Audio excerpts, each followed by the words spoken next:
दोस्तों, स्वागत है आपका हमारे चैनल आर.के. वर्मा में गंगाराम पटेल और बुलाखीराम नाई की नई मजेदार कहानी। दोस्तों, गंगाराम पटेल और बुलाखीराम नाई एक नए शहर में पहुंचकर बुलाखीराम ने बाजार में देखा कि एक स्त्री हाथ में तलवार लिए एक व्यक्ति का पीछा कर रही थी और वह जान बचाने के लिए भागा जा रहा था। रात को बुलाखी ने गंगाराम से इस रहस्य को बताने का आग्रह किया तो गंगाराम ने उसे यह कहानी सुनाई। बुलाखीराम। गंगा तट पर बसे इस नगर में एक व्यापारी रहता था जिसका नाम है लक्ष्मीदत्त। अब से कुछ वर्ष पूर्व लक्ष्मीदत्त के पिता धर्मसेन ने उसका विवाह पटना निवासी अपने एक मित्र की बेटी जयावती के साथ कर दिया था। जयावती बेहद खूबसूरत थी। उसके पिता ने उसके विवाह में काफी दान दहेज भी दिया था। इस कारण जब धर्मसेन के घर में उसके बेटे की बहू बनकर आई तो सभी ने उसका दिल खोलकर स्वागत किया। वह घर की सबसे चहेती बहू बन गई। लक्ष्मीदत्त अपनी जया से बहुत प्यार करता था और उसकी हर इच्छा को पूरी करने के लिए सदैव तत्पर रहता था। संयोग से एक बार सेठ धर्मसेन जब गंगा में नौका विहार कर रहे थे, गंगा के भंवर में नौका फंस गई और भंवर में चक्कर लगाने लगी। इस विकट परिस्थिति से लक्ष्मीदत्त के माता पिता घबरा गए। घबराहट में नौका का किनारा उनके हाथ से छूट गया और वे दोनों गंगा की लहरों में समा गए। लक्ष्मीदत्त ने उनकी बहुत खोज करवाई किंतु उनका कहीं पता न लगा। थक-हार कर लक्ष्मीदत्त ने अपने माता पिता का क्रियाकर्म करवाकर सामाजिक दायित्व का निर्वाह कर दिया। पिता के मरने के बाद व्यापार का सारा भार लक्ष्मीदत्त के कंधों पर आ गया। इस कारण उसकी व्यस्तता बढ़ गई। हिसाब किताब के सिलसिले में वह देर रात अपनी दुकान पर बैठने और बाहर के प्रदेशों में भी व्यापार के सिलसिले में जाने लगा। इस कारण पत्नी को देने के लिए उसके पास समय का अभाव हो गया। यह स्थिति उसकी पत्नी जया के लिए असह्य हो गई। कहाँ तो अपने पति से उसका मिलन हर रोज होता था और अब ऐसी हालत हो गई थी कि 2-2 महीने के बाद जब लक्ष्मीदत्त अपने घर लौटता तो मात्र कुछ ही दिन घर पर ठहर पाता। व्यापार के सिलसिले में उसे फिर से यात्रा पर निकल जाना पड़ता था। जया प्रतिदिन उसके लौटने की प्रतीक्षा करती और राम्र को अकेली ही अपने बिस्तर पर मन मारकर सो जाती थी। बुलाखी। जया जवान थी, उसकी भी कुछ उमंगें थीं, कुछ अरमान थे। पति का सान्निध्य पाने की लालसा उसके मन में हर समय विद्यमान रहती थी। आखिर जब वह बहुत व्याकुल रहने लगी तो एक दिन उसके कदम लड़खड़ाने लगे और वह अपनी कामवासना को शांत करने का कोई उपाय सोचने लगी। संयोगवश एक दिन एक मनिहारा उसके पास चूड़ी बेचने के लिए आया। मनिहारा गबरू जवान था। हट्टा-कट्टा शरीर, आंखों में सुरमा, सफेद कुर्ते पर कालो बास्कट पहने उसने जया के मकान पर आकर चूड़ी बेचने के लिए आवाज लगाई तो जया नीचे उतर आई। मनिहारे का रूप पहली ही नजर में जया के मन में उतर गया और जब मनिहारे ने जया का कोमल हाथ अपने हाथ में लेकर यह पूछा, कैसे रंग की चूड़ी पहनाऊं सेठानी, तो बरबस ही जया के मुंह से निकल गया, जैसे रंग की चूड़ियां तुम्हें पसंद हों। बुलाखी। उस दिन से कैसे उस मनिहारे और जया के बीच अवैध संबंध स्थापित हो गए, यह एक अलग कहानी है। फिलहाल इतना जान लो कि जया ने उस मनिहारे को अपने पति का स्थानापन्न बना लिया और उसी से अपनी वासना की पूर्ति करने लगी। पर पुरुष का सहवास पाकर अब उसके स्वभाव में परिवर्तन होने लगा। पति के सान्निध्य को तरसती जया अब फूल की तरह खिली हुई रहने लगी।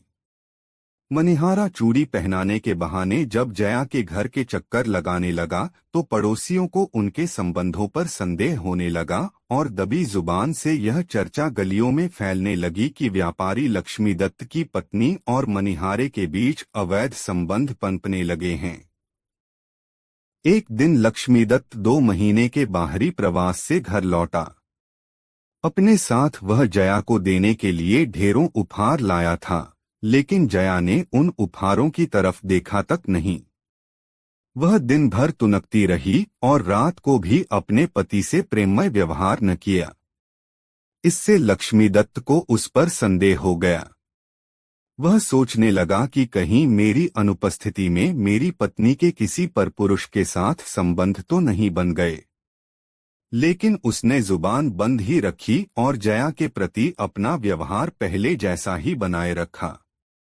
लगभग 2 हफ्ते तक घर में ठहरने के बाद एक दिन उसने अपनी पत्नी से कहा, प्रिय, मुझे अफसोस है कि मैं आजकल तुम्हारे लिए ज्यादा समय नहीं दे पाता हूं, पर करूं भी तो क्या? विवशता है, व्यापार के सिलसिले में बाहर जाना ही पड़ता है। तो क्या कल फिर बाहर जा रहे हो? जया ने भ्रिकुटी चढ़ाते हुए पूछा। हाँ, लक्ष्मीदत्त ने कहा, लेकिन तुम चिंता मत करो, सिर्फ हफ्ते भर का काम है। 1 हफ्ते बाद मैं पुनः लौट आऊंगा। ठीक है, जया बोली, मैं इतने दिन तक प्रतीक्षा कर लूंगी, पर तुम अपने स्वास्थ्य का ध्यान रखना। इस प्रकार पत्नी को आश्वस्त कर दूसरे दिन व्यापारी लक्ष्मीदत्त घर से व्यापार के बहाने बाहर निकल गया, पर वह शहर से बाहर न गया। सारा दिन उसने अपने एक मित्र के यहाँ बिताया और रात्रि के 10 बजे अपने मकान पर जा पहुंचा। मकान के पीछे एक ऊंचा आम का दरख्त था।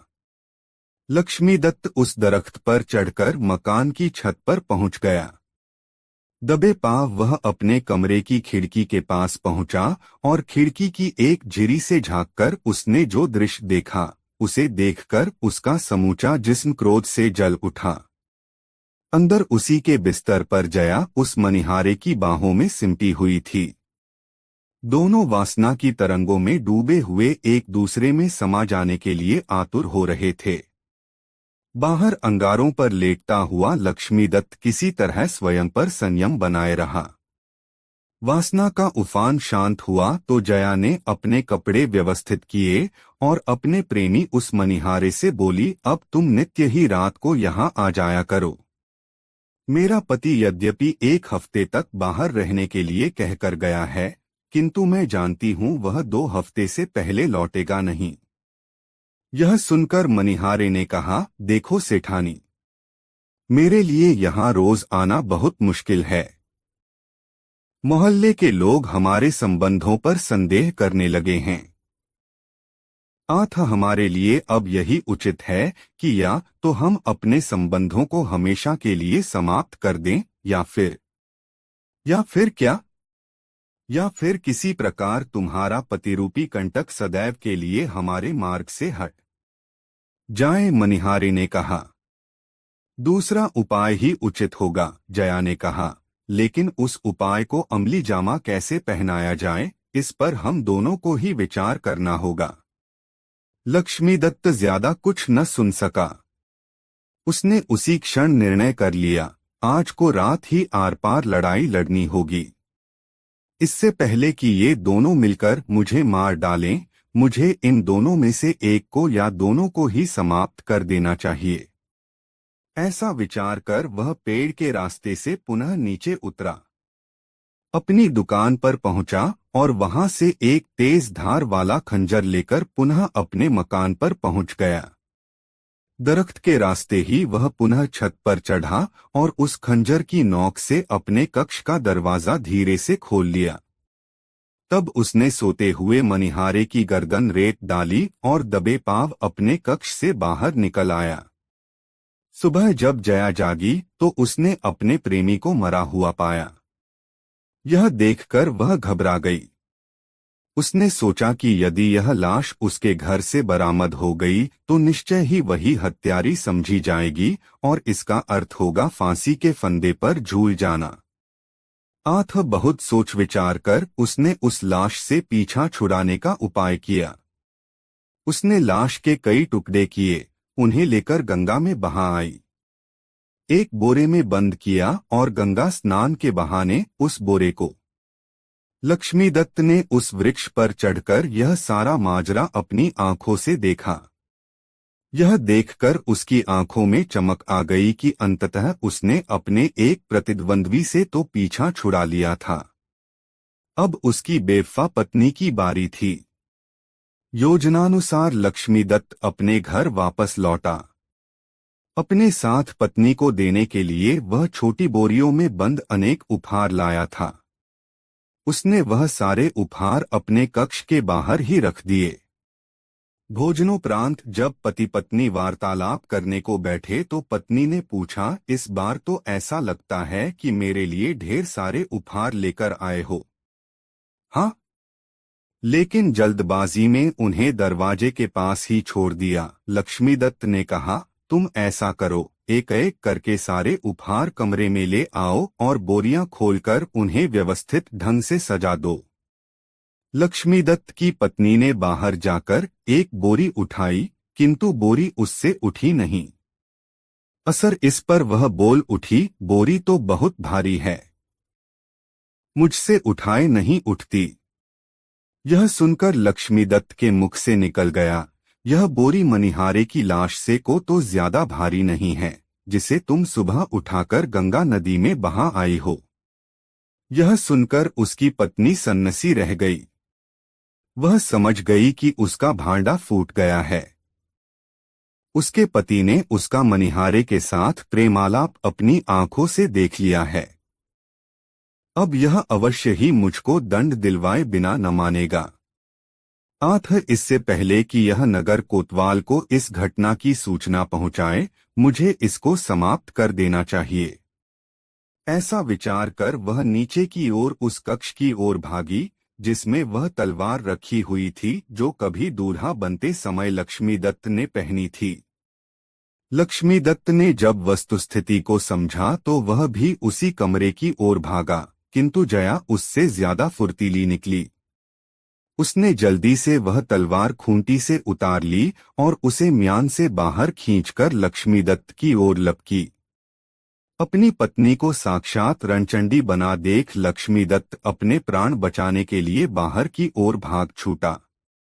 अब स्थिति ऐसी बन गई कि आगे आगे प्राण बचाने के लिए लक्ष्मीदत्त भाग रहा था और पीछे पीछे हाथ में तलवार लिए उसकी पत्नी जया उसका पीछा कर रही थी। कहानी का समापन करते हुए गंगाराम पटेल ने बुलाकी नाई से कहा, बुलाकी राम, आज तू जिस दृश्य को देखकर आया था वह दृश्य उसी समय का था। अब बता, तेरी जिज्ञासा शांत हुई या नहीं? हो गई पटेल जी, बुलाकी बोला, आप तो जैसे अंतर्यामी हैं। सारी कहानी का खाका मेरी आंखों के सामने ऐसे नाच उठा जैसे यह घटना मेरे सामने ही घटित हुई हो। बस तो फिर अब सो जा, आगे कल भी यात्रा करनी है। यह कहकर गंगाराम ने आंखें मूंद लीं। कुछ ही देर में बुलाखीराम नाई के भी खर्राटे वहां गूंजने लगे। रात बीतती रही। दोस्तों, ये कहानी आपको कैसी लगी कमेंट में जरूर बताएं। दोस्तों, सुबह भोर हुई तो गंगाराम पटेल और बुलाखीराम उठे और सामान समेटा और घोड़ों पर जीन कसकर अपनी यात्रा पर निकल पड़े। रास्ते में एक नगर में उन्होंने दोपहर का भोजन किया और दिन ढलते ढलते एक नए नगर में जा पहुंचे। वहां वे एक धर्मशाला में ठहर गए। नित्य की तरह बुलाकी भोजन का सामान खरीदने के लिए चला गया। वहां उसने लौटती बार जो दृश्य देखा वह उसका रहस्य जानने को बेचैन हो उठा। भोजन आदि से निवृत्त होकर जब गंगाराम बिस्तर पर पहुंचकर हुक्का गुड़गुड़ाने लगे तब उसने पटेल के पैर दबाते हुए उनसे कहा, पटेल जी, अब तो आप भोजनादि से निवृत्त हो चुके हैं। क्या अब मैं अपनी वह बात कहूं जो आज बाजार से लौटते समय मैंने देखी है? हाँ हाँ भाई, अवश्य कहो, पटेल विनोद भरे स्वर में बोले। तुम्हारी इस शर्त को मानकर ही तो मैं तुम्हें साथ लाया हूं। मुझे मालूम है कि मैंने तुम्हारी शंका का समाधान न किया तो सवेरा होते ही तुम मेरा साथ छोड़कर वापस लौट जाओगे। आथ अपनी बात अवश्य कहो। पटेल जी, आज जब मैं बाजार से सामान खरीदकर वापस लौट रहा था तो मैंने एक दुकान के बाहर भीड़ जुटी हुई देखी। यह देख मैं भी यह जानने के लिए वहां ठहर गया कि देखूं माजरा क्या है, किस कारण यह भीड़ खड़ी है।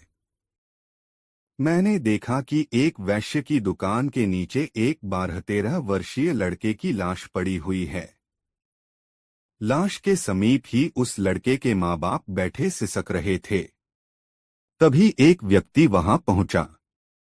उसमें और वैश्य में कुछ वार्तालाप हुआ। फिर उस व्यक्ति ने लड़के के पिता से किसी बात की शपथ लेने के लिए कहा। लड़के के पिता ने जैसे ही शपथ ली कि मृत लड़का जीवित होकर खड़ा हो गया। यह देखकर मेरी हैरत का ठिकाना न रहा।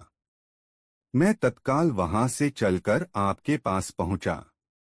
बस तभी से मेरे पेट में इस बात का रहस्य जानने के लिए मरोड़े उठ रही थीं, किंतु मुझे यह भी मालूम था कि आप बिस्तर में जाने से पहले कुछ बताएंगे नहीं, इसलिए खामोश ही रहा।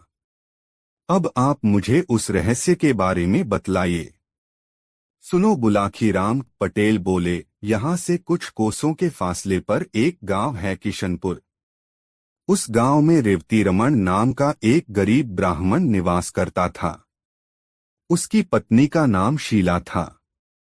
नाम के अनुकूल उसकी पत्नी बहुत ही शील स्वभाव की थी।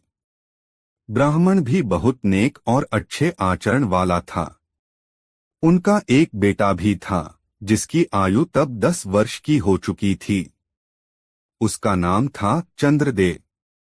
रेवती रमन नाम का वह ब्राह्मण बहुत गरीब था। उसके पास जमीन भी ज्यादा नहीं थी। उस जमीन से जो भी अनाज पैदा होता, उसी के सहारे उनका निर्वाह होता था। अपनी आर्थिक स्थिति से तंग आकर एक दिन उसने अपनी पत्नी से कहा, सुनो शीला, यहाँ गांव में रहकर निर्वाह करना दिन प्रतिदिन मुश्किल होता जा रहा है। मैंने निश्चय किया है कि 1-2 दिन में यह गांव छोड़कर किसी बड़े नगर को चल पड़ेंगे। बड़े शहरों में काम की कोई कमी नहीं होती। ईश्वर ने चाहा तो हम वहां किसी की नौकरी कर लेंगे और आराम से जीवन व्यतीत करेंगे। कुछ सालों बाद जब हमारे पास कुछ धन इकट्ठा हो जाएगा तो हम वापस लौट आएंगे और उस धन से कोई कारोबार कर लेंगे। इस तरह आसानी से हमारे जीवन का निर्वाह हो जाएगा। अब बताओ, तुम्हारी क्या राय है इस विषय में? मेरी राय तो वही है जो आपकी है, रेवती की पत्नी ने कहा। जैसा आपको उचित लगे आप वैसा ही कीजिए। मैं आपके साथ हूँ। इस प्रकार विचार करके रेवती अपनी पत्नी और पुत्र को साथ लेकर शहर के लिए चल पड़ा। शहर में पहुंचकर रेवती रमन ने एक वैश्य के यहाँ नौकरी कर ली। उसकी पत्नी ने भी एक महाजन के यहाँ खाना बनाने की नौकरी कर ली। इस तरह से उनका निर्वाह ठीक ढंग से होने लगा। रेवती रमन मेहनती आदमी था। 1 साल बाद उसका काम देखकर वैश्य ने उसकी तनख्वाह बढ़ा दी। इस तरह से वह अपने परिवार का भरण पोषण करने के पश्चात कुछ धन भविष्य के लिए बचाने लगा। 3 साल के बाद उन दोनों की कमाई से 5,000 रुपए इकट्ठे हो गए। तब दोनों ने अपनी अपनी नौकरी छोड़ दी और अपने गांव लौट पड़े। शाम के समय वे इसी नगर में पहुंचे। उन्होंने रात्रि विश्राम के लिए किसी उपयुक्त जगह की जानकारी चाही। सामने उसी वैश्य की दुकान थी जिसे तुम देखकर आए हो। रेवती रमन उसी के पास पहुंचा और बोला, सेठ जी, मैं यहाँ परदेशी हूँ। मेरे साथ मेरा परिवार भी है। मैं रात्रि विश्राम के लिए किसी उपयुक्त जगह की तलाश में हूँ। क्या आप मुझे कोई ऐसा स्थान बता सकते हैं जहाँ हम सुरक्षित रह सकें? कोई जोखिम की चीज तो नहीं है तुम्हारे पास? मेरा मतलब है रुपया पैसा। वह तो है सेठ जी। इसीलिए तो मैं किसी सुरक्षित जगह पर रात को ठहरना चाहता हूँ। देखो भाई, सेठ बोला, तुम्हारे रात्रि विश्राम के लिए तो मैं तुम्हें जगह दे सकता हूँ, लेकिन तुम्हारे पास मौजूद रुपयों की जिम्मेदारी नहीं ले सकता। यह शहर चोर लुटेरों के लिए बहुत बदनाम है। कोई चोर लुटेरा रात में आकर तुमसे तुम्हारा धन छीन ले गया तो मेरी बहुत बदनामी होगी। तुम एक काम करो, तुम्हारे पास जितना धन है वह मेरे पास जमा कर दो। सवेरे जब तुम जाने लगो तो अपना धन सहेज लेना। ठीक है सेठ जी। आप इस शहर में सम्मानित नागरिक हैं। हमें आप पर पूरा यकीन है कि आप अमानत में खयानत नहीं करेंगे। मेरे पास 5,000 रुपए हैं। उन्हें आप अपने पास जमा कर लीजिए। सुबह जाने से पहले मैं आपसे अपना रुपया वापस ले लूंगा। ऐसा कहकर रेवती रमन ने अपना पैसा उस वैश्य के पास जमा करवा दिया। वह रात रेवती रमन और उसके परिवार ने सेठ की दुकान के बाहर लगे फट्टों पर सोकर काट ली। प्रातः जब सेठ ने दुकान खोली तो रेवती रमन ने उससे अपना पैसा वापस मांगा। इस पर सेठ की त्योरियां चढ़ गईं। उसने तेज आवाज में पूछा, कैसा पैसा? तुमने मुझे कोई पैसा नहीं दिया था। इस पर दोनों में तकरार होने लगी। पड़ोसी और राहगीर इकट्ठे हो गए। सेठ के पड़ोसियों ने तब उनका विवाद खत्म करने के लिए रेवती रमन से कहा, देखो भाई, तुम कहते हो कल रात तुमने इनके पास 5,000 रुपए जमा कराए थे, जबकि ये सेठ इस बात से साफ इनकार कर रहा है। अब कौन सच्चा है और कौन झूठा, इसका फैसला तो शपथ लेकर ही किया जा सकता है। क्या तुम अपने इकलौते बेटे की कसम खाकर यह बात कह सकते हो कि तुमने रात इस सेठ के पास 5,000 रुपए जमा कराए थे? बिल्कुल कह सकता हूँ, रेवती रमन बोला। जो बात सच है उसके लिए मैं कैसी भी शपथ लेने को तैयार हूँ। क्यों सेठ, क्या तुम्हें भी यह बात मंजूर है? बिल्कुल मंजूर है, सेठ बोला। न्यायकर्ताओं ने तब रेवती रमन से उसके बेटे के सिर पर हाथ रखकर यह कसम खाने के लिए कहा कि यदि उसकी शपथ झूठी है तो तत्काल उसके बेटे की मृत्यु हो जाए। बुलाकी पटेल ने आगे कहा, किस्मत का खेल देखो। जैसे ही रेवती रमन ने अपने बेटे चंद्रदेव के सिर पर हाथ रखकर यह शपथ ली कि तत्काल उसके बेटे की मौत हो गई। झूठा होते हुए भी उस सेठ के चेहरे पर विजय के भाव झलक उठे। रेवती और उसकी पत्नी सन्न रह गए। वहां उपस्थित भीड़ और न्यायकर्ताओं ने रेवती को बहुत लानत मलामतें दी क्योंकि वह झूठा साबित हो गया था। रेवती की हालत ऐसी हो गई जैसे भरे बाजार में उसे किसी ने नंगा कर दिया हो। पति पत्नी दोनों ही सिसक रहे थे और भीड़ उनका मजाक उड़ा रही थी, उन पर फप्तियां कस रही थी। तभी उस भीड़ में से निकलकर एक आदमी रेवती रमन के पास पहुंचा। उसने उससे कहा, देखो दोस्त, असली माजरा क्या है, तुम मुझे सच्ची बात बताओ। क्या वाकई तुमने इस सेठ को 5,000 रुपए जमा करने के लिए दिए थे? रेवती रमन बोला, यह बात मैं कई बार दोहरा चुका हूँ, लेकिन किसी को यकीन ही नहीं हो रहा। उल्टा सभी लोग मुझे ही बेईमान करार दे रहे हैं। तब एक बार तुम मेरे सामने अपने लड़के की शपथ लेकर यह बात दोबारा कहो कि मेरी बात बिल्कुल सही है। मैंने सेठ के पास अपने 5,000 रुपए जमा कराए थे। यदि तुम्हारी बात सत्य निकली तो तुम्हारा मृत बेटा अभी जीवित होकर उठ खड़ा होगा। फिर उस आदमी ने सेठ से कहा, क्यों सेठ, तुम्हें मंजूर है यह बात? बिल्कुल मंजूर है। भला मुझे क्या एतराज हो सकता है, लेकिन यह आदमी झूठा है। इसका झूठ साबित भी हो चुका है। बेटे की शपथ लेने के बाद इसने झूठ बोला, इसलिए तो इसके बेटे की मौत हो गई है। बेशक बेशक वह व्यक्ति बोला, पर अगर इस बार शपथ लेने के बाद इसका बेटा जीवित हो जाए, उस सूरत में तुम्हें इसे 5 नहीं 10,000 रुपए वापस करने होंगे। बोलो मंजूर है? कहा तो है, मुझे इसका चैलेंज मंजूर है, सेठ ने कह दिया। उस व्यक्ति के कहने पर रेवती रमन ने अपने मृत बेटे की शपथ लेकर अपनी बात दोहरा दी। शपथ लेते ही एक चमत्कार हो गया। रेवती रमन का मृत बेटा जीवित होकर उठ बैठा। सारी भीड़ यह देखकर आश्चर्यचकित रह गई। तब सेठ को वादे के अनुसार रेवती रमन को 5 की जगह 10,000 रुपए लौटाने पड़े। इतनी कहानी सुनाकर गंगाराम पटेल ने आगे कहा, बुलाखी, औरों की तरह तुझे भी इस बात पर जरूर आश्चर्य हो रहा होगा कि आखिर वह व्यक्ति था कौन, जिसने न सिर्फ रेवती रमन के बेटे चंद्रदेव को जीवित किया अपितु जिसने सेठ से उसे दोगुना धन वापस दिलवाया। तो सुन, मानव के वेश में वह व्यक्ति साक्षात कलियुग था, जो अपने कलिकाल का प्रभाव लोगों को दिखाना चाहता था। यह कलियुग है बुलाखी। इस काल में कैसी भी अनहोनी घटना घट जाए उस पर आश्चर्य नहीं होना चाहिए। आज तू जिस दृश्य को देखकर आया था वह वही दृश्य था। उम्मीद है अब तेरी जिज्ञासा शांत हो गई होगी। आथा अब मुझे भी सोने दे और खुद भी सो रहा है। कल प्रातः फिर से काशी यात्रा के लिए चलना है।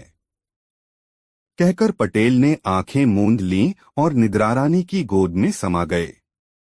करवट बदलकर बुलाखी नाई भी सो गया। दोस्तों, यह मजेदार कहानी आपको कैसी लगी कमेंट बॉक्स में जरूर बताएं। दोस्तों, काशी यात्रा में गंगाराम पटेल और बुलाखीराम नाई जिस शहर में रात्रि विश्राम के लिए ठहरे, वहां बुलाखीराम ने फिर एक अनोखा दृश्य देखा। उसने देखा कि शहर के बहुत से धनीमानी सम्मानित लोग एक युवक को अपने कंधों पर उठाए उसकी जय जयकार करते हुए बाजार से गुजर रहे थे।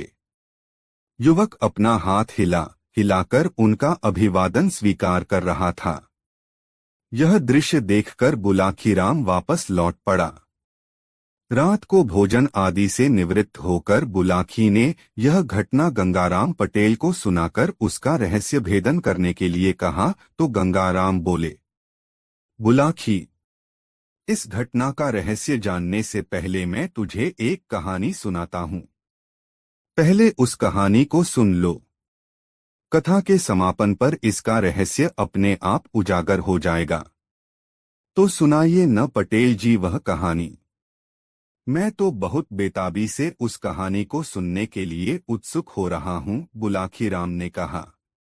बुलाखी, अब से कुछ वर्ष पूर्व इस नगर में एक गरीब आदमी रहता था। उसका नाम था जीवाराम। जीवाराम दिन रात हाड़तोड़ मेहनत करता था, फिर भी उसे और उसके परिवार को बड़ी मुश्किल से ही भोजन मिल पाता था। जीवाराम की पत्नी का नाम था गुलकदी। वह अपने नाम के ही अनुकूल बहुत मृदु स्वभाव की थी। दूसरे लोगों के घरों में चौका बर्तन का काम करके वह अपने पति की मदद में लगी रहती थी। उन दोनों के एक बेटा भी था, जिसका नाम दयाराम था, लेकिन लोग उसे तीसमार खां कहकर संबोधित करते थे। दयाराम भी अपने इस नाम को सुनकर खुश होता था। अब तीसमार खां उसका नाम कैसे पड़ा, यह भी सुनो। एक बार उसने झाड़ू से चौके में बैठी 30 मक्खियां एक ही झपट्टे में मार डाली थीं, बस तभी से उसका नाम पड़ गया तीसमार खां। यह परिवार जैसे तैसे करके अपना गुजारा चला ही रहा था कि एक दिन तकदीर की मार इस परिवार पर टूट पड़ी।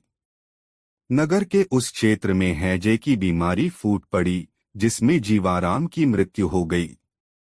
दयाराम उर्फ तीसमार खां की उम्र उस समय 10 वर्ष की थी। पति की मृत्यु के बाद कुछ दिन तक तो गुलकंदी अपने पति द्वारा जोड़ी हुई थोड़ी सी संचित पूंजी से अपने परिवार का भरण पोषण करती रही, लेकिन जब सारी पूंजी समाप्त हो गई तो वह भी अपने पति की तरह मेहनत मजदूरी करके अपने परिवार का पेट पालने लगी। धीरे धीरे उसके पति को मरे हुए 10 साल का समय व्यतीत हो गया। तीसमार खां 20 साल का एक गबरू युवक बन गया। उसकी माता ने एक दिन उसे समझाया, बेटा दयाराम, अब तू 20 वर्ष का हो चुका है। अब तक मैं जैसे तैसे करके तेरा और अपना पेट भरती रही, किंतु अब मेरे हाथ पैर जवाब देने लगे हैं। अब तुझे चाहिए कि कहीं नौकरी या मेहनत मजदूरी का काम पकड़ ले और परिवार को चलाने में मेरी मदद कर। दयाराम उर्फ तीसमार खां ने मां के सामने तो अपनी सहमति व्यक्त कर दी, किंतु उसने न तो कोई नौकरी तलाश की और न किसी मेहनत मजदूरी पर गया। जाता भी तो कैसे? दरअसल वह एक आलसी और कामचोर व्यक्ति बन गया था। वह नौकरी करना ही नहीं चाहता था, क्योंकि मां की कमाई से उसके खाने पीने का प्रबंध हो ही जाता था। लेकिन कुछ समय बाद उसकी मां ने जब उसे ज्यादा प्रताड़ित किया तो वह कोई नौकरी ढूंढने के लिए तैयार हो गया। एक दिन वह राज दरबार में पहुंच गया। वहां उसने हाथ जोड़कर राजा से विनती की, अन्नदाता, मैं आपके राज्य का एक बेरोजगार युवक हूं। मैं आपसे यह विनती करने के लिए आया हूं कि आप मुझे कोई नौकरी दे दीजिए। कोई और दिन होता तो राजा उसे दुत्कार देता। ऐसे न जाने कितने बेरोजगार नौजवान रोज ही उसके दरबार में नौकरी पाने की फरियाद करने के लिए आते थे, लेकिन आज के दिन राजा विशेष रूप से प्रसन्न था। उसकी रानी ने उसे बताया था कि शीघ्र ही उसकी कोख से उसकी संतान जन्म लेने वाली है, इसलिए उसने बड़े विनोद भरे भाव में कहा, दे देंगे भई, तुम्हें नौकरी भी दे देंगे। पर पहले अपना नाम तो बताओ। यह भी बताओ कि तुम्हारे अंदर विशेषता क्या है। अन्नदाता तीसमार खां ने कहा, लोग मुझे तीसमार खां के नाम से पुकारते हैं। अब मेरा यह नाम कितना सार्थक है, यह तो वक्त आने पर ही पता चलेगा, पर मैं आपको यह विश्वास दिलाता हूं कि जब भी आप मुझे कोई असंभव काम सौंपेंगे, मैं दिलोजान से उसे पूरा करने की कोशिश करूंगा। ठीक है, राजा बोला, आज से हमने तुम्हें राजकीय सेवा के लिए नियुक्त किया। तुम्हारा वेतन होगा 100 रुपये प्रतिदिन। किसी दिन वक्त आने पर हम तुम्हारे कौशल का इम्तिहान लेंगे। इस तरह तीसमार खां राजकीय सेवा में नियुक्त हो गया। बढ़िया वेतन और कामधंधा कुछ नहीं। तीसमार खां के तो पौ 12 हो गए। कुछ ही दिनों में उसने अपना पुराना कच्चा मकान तुड़वाकर रहने के लिए शानदार हवेली बनवा ली। उसकी मां ने भी अब दूसरों के यहाँ काम पर जाना छोड़ दिया और संभ्रांत गृहिणियों की तरह अपने घर में रहने लगी। लेकिन तीसमार खां की उन्नति से अनेक राजदरबारी उससे ईर्ष्या करने लगे। वे सोचने लगे कि कब मौका मिले और कब तीसमार खां को नीचा दिखाएं। संयोगवश शीघ्र ही एक मौका उनके हाथ लग भी गया। राज्य के एक हिस्से में कई दिनों से कुछ डाकू सक्रिय हो गए थे। उन्होंने लूटपाट आरंभ कर दी थी। राजा के सिपाही उन्हें पकड़ने में नाकामयाब हो रहे थे। डाकुओं का हौसला इतना हो गया कि ये लोग अब दिनदहाड़े डाका डालने लगे थे। राजा का प्रशासन इनके सामने असहाय होकर रह गया था। जब जनता में त्राहित्राही मचने लगी और वहां के लोग फरियादें करने राजा के पास पहुंचने लगे तो राजा ने अपनी राजसभा बुलाई और दरबारियों से सलाह ली कि उन डाकुओं को कैसे पकड़ा जाए। इस पर गहन मंथन होने लगा। किसी ने राय व्यक्त की कि वह सारा इलाका सेना के हवाले कर दिया जाए।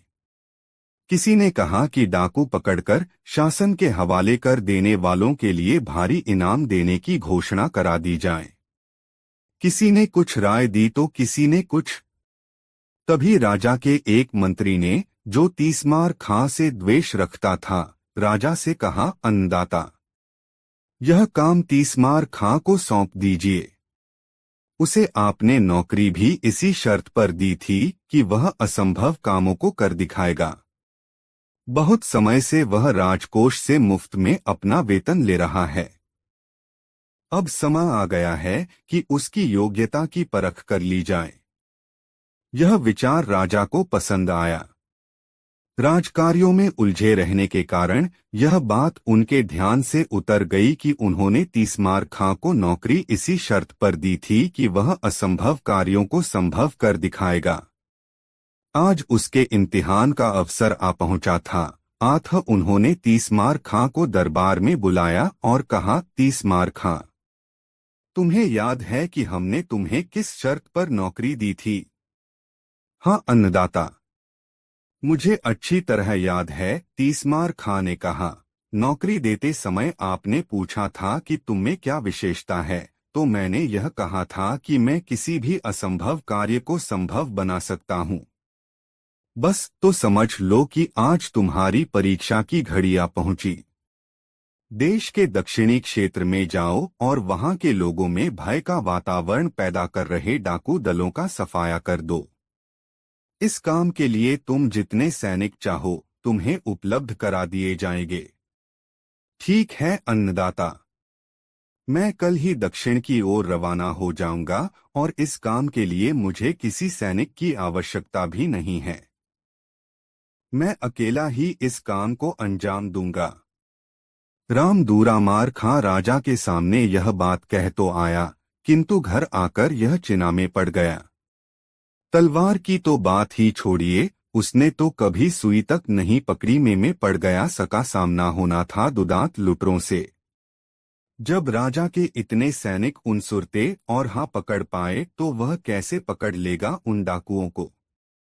यही सब सोच सोच का उसकी हवा खराब होने लगी। सारी रात वह सो नहीं सका। बस इसी चिंता में घुलता रहा कि इस स्थिति का मुकाबला वह कैसे करे। किसे चिंता में पड़ा देखकर उसकी माँ भी चिंतित हो गई। उसने अपने बेटे से उसकी चिंता का कारण पूछा तो तीसमार खां ने उसे अपनी चिंता से अवगत करा दिया। अब तो उसकी माता की चिंता भी बढ़ गई। उसने कहा, बेटे, तू यह राज्य छोड़कर किसी दूसरे राज्य में चला जा। यहाँ तो तेरे लिए दोनों तरफ मौत है। डाकुओं से भिड़ेगा तो वे तुझे जीवित नहीं छोड़ेंगे, और यदि तू नाकामयाब होकर लौटा तो राजा तुझे हुक्मदुली के जुर्म में जेल में डलवा देगा। तेरी सारी संपत्ति कुर्क करा ली जाएगी। हो सकता है ऐसी हालत में राजा मुझे भी जेल में डलवा दे। हाँ माँ, ऐसा ही करना ठीक रहेगा, भयभीत स्वर में तीसमार खां ने कहा। अब तू जल्दी से मेरे लिए थोड़ा भोजन बना दे, तब तक मैं घर में रखे धन को सहेज लेता हूँ। ऐसा कहकर तीसमार खां अपने घर में रखा धन गिनकर एक थैले में भरने लगा। उसकी माता रास्ते में भोजन के लिए उसके लिए तिल के लड्डू बनाने लगी।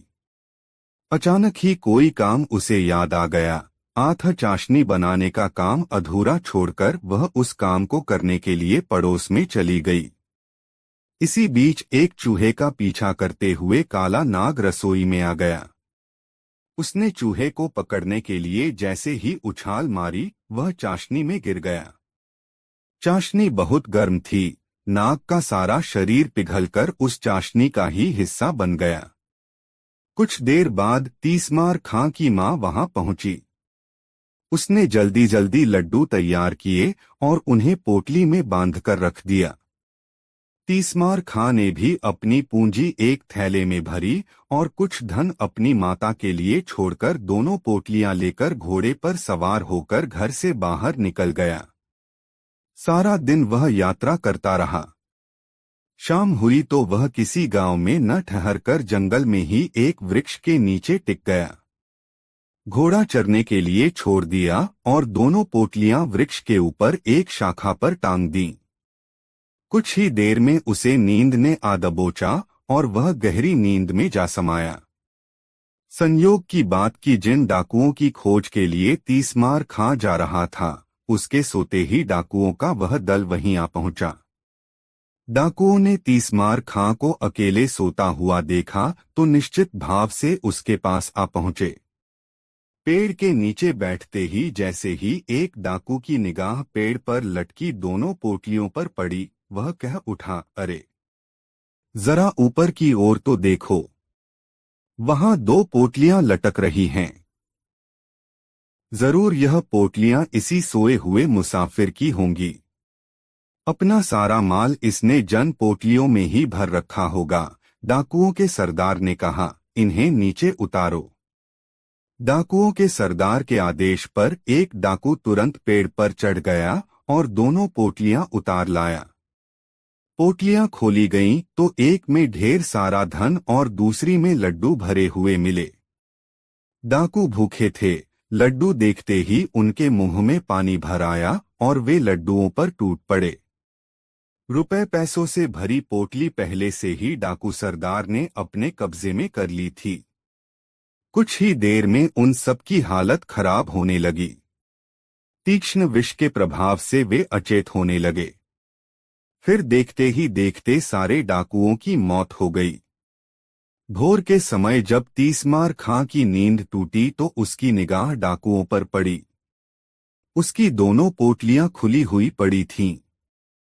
पलक झपकते ही सारा मामला उसकी समझ में आ गया। मां की असावधानी से जरूर लड्डुओं में कोई विषैला तत्व गिर गया होगा, जिसे खाकर ही इन लोगों की मौत हुई है। बस फिर क्या था?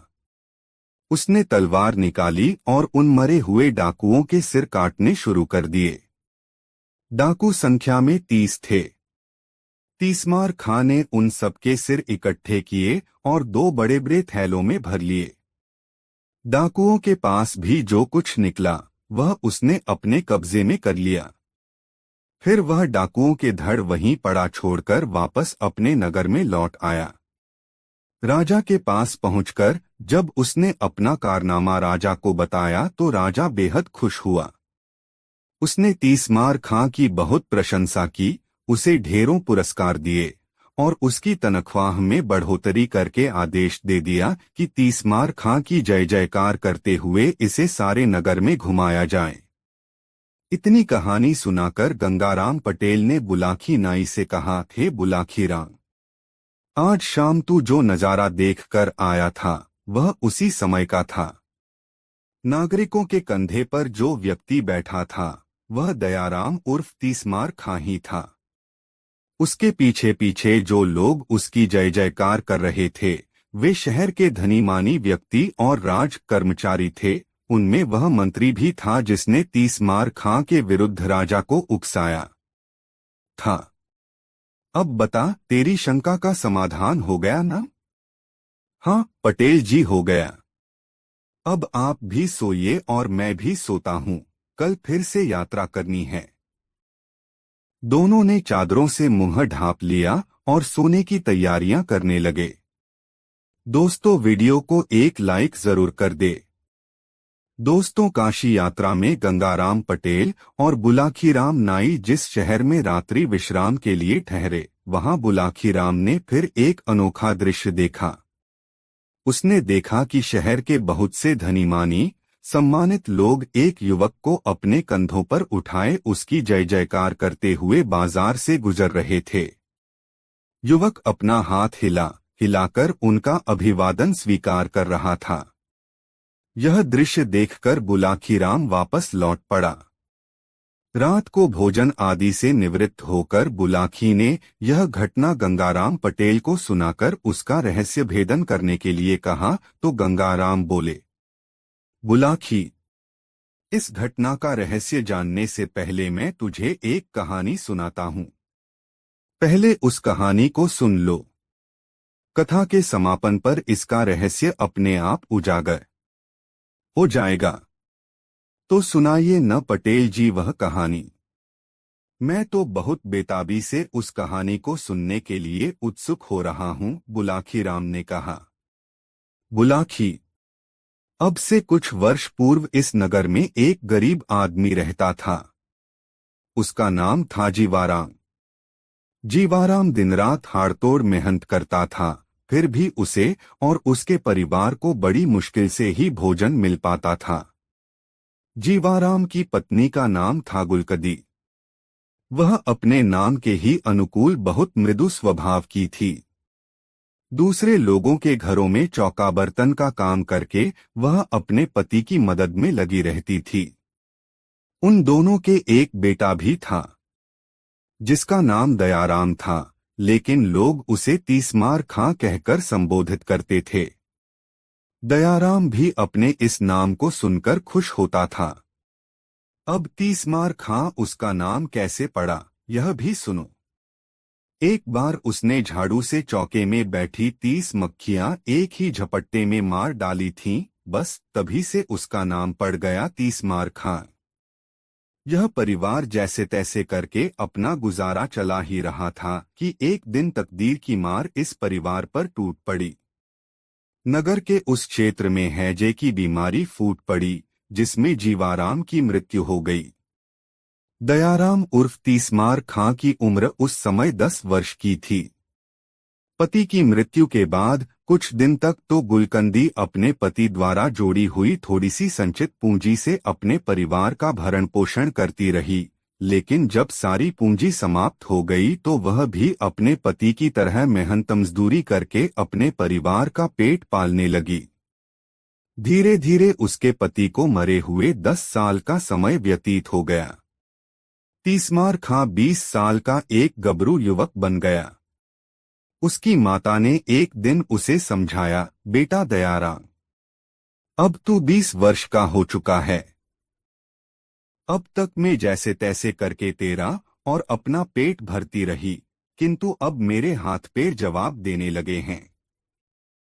अब तुझे चाहिए कि कहीं नौकरी या मेहनत मजदूरी का काम पकड़ ले और परिवार को चलाने में मेरी मदद कर। दयाराम उर्फ तीसमार खां ने मां के सामने तो अपनी सहमति व्यक्त कर दी, किंतु उसने न तो कोई नौकरी तलाश की और न किसी मेहनत मजदूरी पर गया। जाता भी तो कैसे? दरअसल वह एक आलसी और कामचोर व्यक्ति बन गया था। वह नौकरी करना ही नहीं चाहता था, क्योंकि मां की कमाई से उसके खाने पीने का प्रबंध हो ही जाता था। लेकिन कुछ समय बाद उसकी मां ने जब उसे ज्यादा प्रताड़ित किया तो वह कोई नौकरी ढूंढने के लिए तैयार हो गया। एक दिन वह राज दरबार में पहुंच गया। वहां उसने हाथ जोड़कर राजा से विनती की, अन्नदाता, मैं आपके राज्य का एक बेरोजगार युवक हूं। मैं आपसे यह विनती करने के लिए आया हूं कि आप मुझे कोई नौकरी दे दीजिए। कोई और दिन होता तो राजा उसे दुत्कार देता। ऐसे न जाने कितने बेरोजगार नौजवान रोज ही उसके दरबार में नौकरी पाने की फरियाद करने के लिए आते थे, लेकिन आज के दिन राजा विशेष रूप से प्रसन्न था। उसकी रानी ने उसे बताया था कि शीघ्र ही उसकी कोख से उसकी संतान जन्म लेने वाली है, इसलिए उसने बड़े विनोद भरे भाव में कहा, दे देंगे भई, तुम्हें नौकरी भी दे देंगे, पर पहले अपना नाम तो बताओ। यह भी बताओ कि तुम्हारे अंदर विशेषता क्या है। अन्नदाता तीसमार खां ने कहा, लोग मुझे तीसमार खां के नाम से पुकारते हैं। अब मेरा यह नाम कितना सार्थक है, यह तो वक्त आने पर ही पता चलेगा, पर मैं आपको यह विश्वास दिलाता हूं कि जब भी आप मुझे कोई असंभव काम सौंपेंगे, मैं दिलोजान से उसे पूरा करने की कोशिश करूंगा। ठीक है, राजा बोला, आज से हमने तुम्हें राजकीय सेवा के लिए नियुक्त किया। तुम्हारा वेतन होगा 100 रुपये प्रतिदिन। किसी दिन वक्त आने पर हम तुम्हारे कौशल का इम्तिहान लेंगे। इस तरह तीसमार खां राजकीय सेवा में नियुक्त हो गया। बढ़िया वेतन और कामधंधा कुछ नहीं। तीसमार खां के तो पौ 12 हो गए। कुछ ही दिनों में उसने अपना पुराना कच्चा मकान तुड़वाकर रहने के लिए शानदार हवेली बनवा ली। उसकी मां ने भी अब दूसरों के यहाँ काम पर जाना छोड़ दिया और संभ्रांत गृहिणियों की तरह अपने घर में रहने लगी। लेकिन तीसमार खां की उन्नति से अनेक राजदरबारी उससे ईर्ष्या करने लगे। वे सोचने लगे कि कब मौका मिले और कब तीसमार खां को नीचा दिखाएं।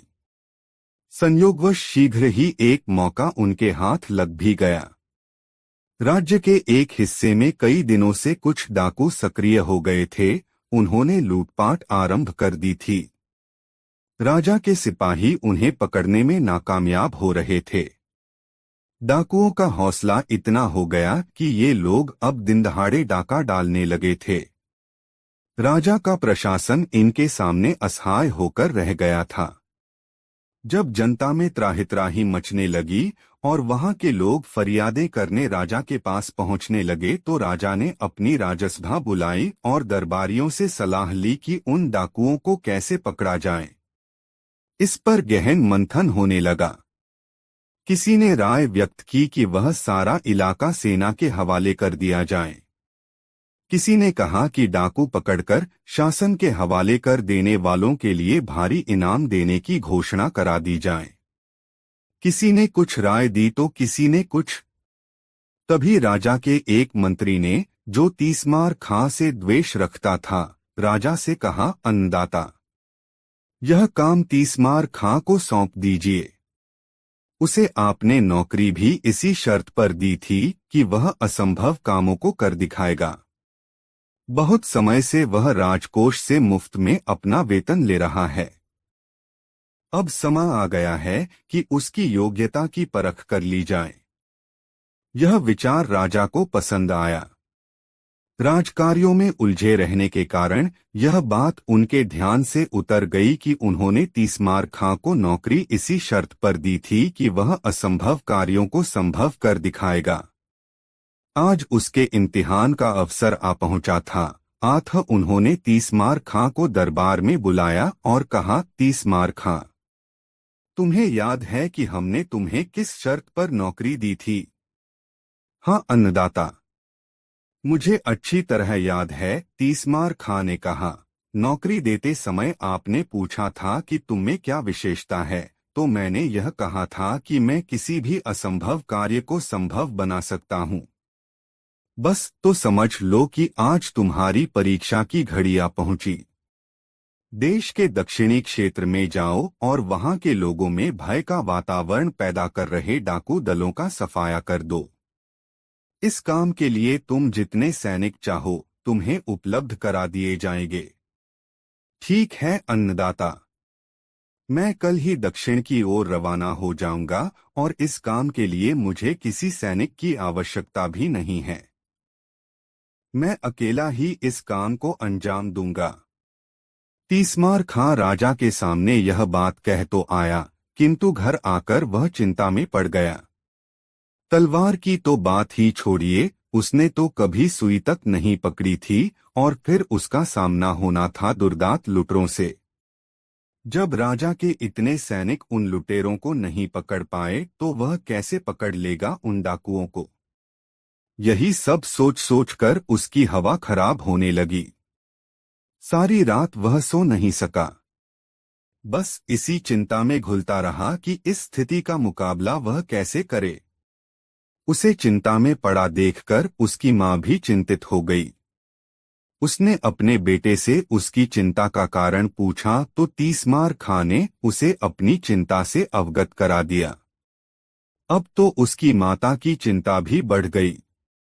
उसने कहा, बेटे, तू यह राज्य छोड़कर किसी दूसरे राज्य में चला जा। यहाँ तो तेरे लिए दोनों तरफ मौत है। डाकुओं से भिड़ेगा तो वे तुझे जीवित नहीं छोड़ेंगे और यदि तू नाकामयाब होकर लौटा तो राजा तुझे हुक्मदुली के जुर्म में जेल में डलवा देगा। तेरी सारी संपत्ति कुर्क करा ली जाएगी।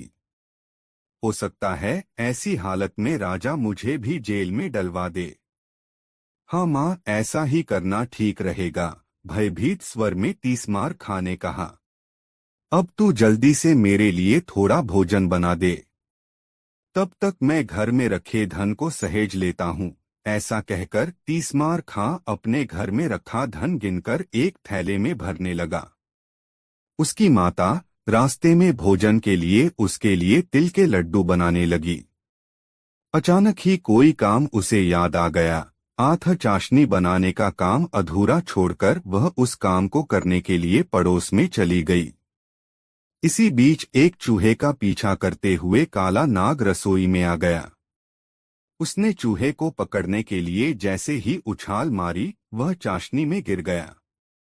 चाशनी बहुत गर्म थी। नाग का सारा शरीर पिघलकर उस चाशनी का ही हिस्सा बन गया। कुछ देर बाद तीसमार खां की मां वहां पहुंची। उसने जल्दी जल्दी लड्डू तैयार किए और उन्हें पोटली में बांधकर रख दिया। तीसमार खां ने भी अपनी पूंजी एक थैले में भरी और कुछ धन अपनी माता के लिए छोड़कर दोनों पोटलियां लेकर घोड़े पर सवार होकर घर से बाहर निकल गया। सारा दिन वह यात्रा करता रहा। शाम हुई तो वह किसी गांव में न ठहरकर जंगल में ही एक वृक्ष के नीचे टिक गया। घोड़ा चरने के लिए छोड़ दिया और दोनों पोटलियां वृक्ष के ऊपर एक शाखा पर टांग दी। कुछ ही देर में उसे नींद ने आ दबोचा और वह गहरी नींद में जा समाया। संयोग की बात कि जिन डाकुओं की खोज के लिए तीसमार खां जा रहा था, उसके सोते ही डाकुओं का वह दल वहीं आ पहुंचा। डाकुओं ने तीसमार खां को अकेले सोता हुआ देखा तो निश्चित भाव से उसके पास आ पहुंचे।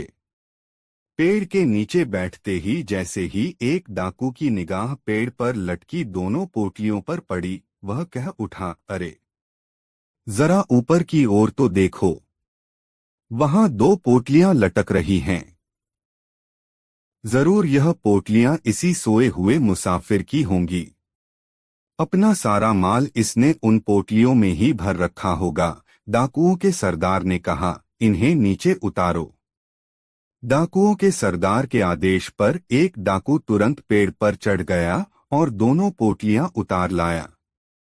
पोटलियां खोली गईं तो एक में ढेर सारा धन और दूसरी में लड्डू भरे हुए मिले। डाकू भूखे थे, लड्डू देखते ही उनके मुंह में पानी भर आया और वे लड्डुओं पर टूट पड़े। रुपए पैसों से भरी पोटली पहले से ही डाकू सरदार ने अपने कब्जे में कर ली थी। कुछ ही देर में उन सबकी हालत खराब होने लगी। तीक्ष्ण विष के प्रभाव से वे अचेत होने लगे। फिर देखते ही देखते सारे डाकुओं की मौत हो गई। भोर के समय जब तीसमार खां की नींद टूटी तो उसकी निगाह डाकुओं पर पड़ी।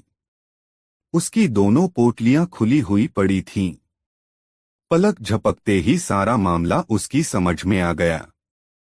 मां की असावधानी से जरूर लड्डुओं में कोई विषैला तत्व गिर गया होगा, जिसे खाकर ही इन लोगों की मौत हुई है। बस फिर क्या था? उसने तलवार निकाली और उन मरे हुए डाकुओं के सिर काटने शुरू कर दिए। डाकू संख्या में 30 थे। तीसमार खां ने उन सबके सिर इकट्ठे किए और दो बड़े बड़े थैलों में भर लिए। डाकुओं के पास भी जो कुछ निकला वह उसने अपने कब्जे में कर लिया। फिर वह डाकुओं के धड़ वहीं पड़ा छोड़कर वापस अपने नगर में लौट आया। राजा के पास पहुंचकर जब उसने अपना कारनामा राजा को बताया तो राजा बेहद खुश हुआ। उसने तीसमार खां की बहुत प्रशंसा की, उसे ढेरों पुरस्कार दिए और उसकी तनख्वाह में बढ़ोतरी करके आदेश दे दिया कि तीसमार खां की जय जयकार करते हुए इसे सारे नगर में घुमाया जाए। इतनी कहानी सुनाकर गंगाराम पटेल ने बुलाकी नाई से कहा, थे बुलाकी राम, आज शाम तू जो नजारा देखकर आया था वह उसी समय का था। नागरिकों के कंधे पर जो व्यक्ति बैठा था वह दयाराम उर्फ तीसमार खां ही था। उसके पीछे पीछे जो लोग उसकी जय जयकार कर रहे थे वे शहर के धनी मानी व्यक्ति और राज कर्मचारी थे। उनमें वह मंत्री भी था जिसने तीसमार खां के विरुद्ध राजा को उकसाया था। अब बता, तेरी शंका का समाधान हो गया ना? हाँ पटेल जी, हो गया। अब आप भी सोइए और मैं भी सोता हूँ, कल फिर से यात्रा करनी है। दोनों ने चादरों से मुंह ढांप लिया और सोने की तैयारियां करने लगे। दोस्तों, गंगाराम पटेल और बुलाकी राम नाई की यह मजेदार कहानी आपको कैसी लगी कमेंट बॉक्स में जरूर बताएं। ऐसी और नई मजेदार कहानी सुनने के लिए हमारे चैनल आरके वर्मा को सब्सक्राइब जरूर कर लें और यह वीडियो अपने मित्रों के साथ जरूर शेयर करें। वीडियो देखने के लिए बहुत बहुत धन्यवाद।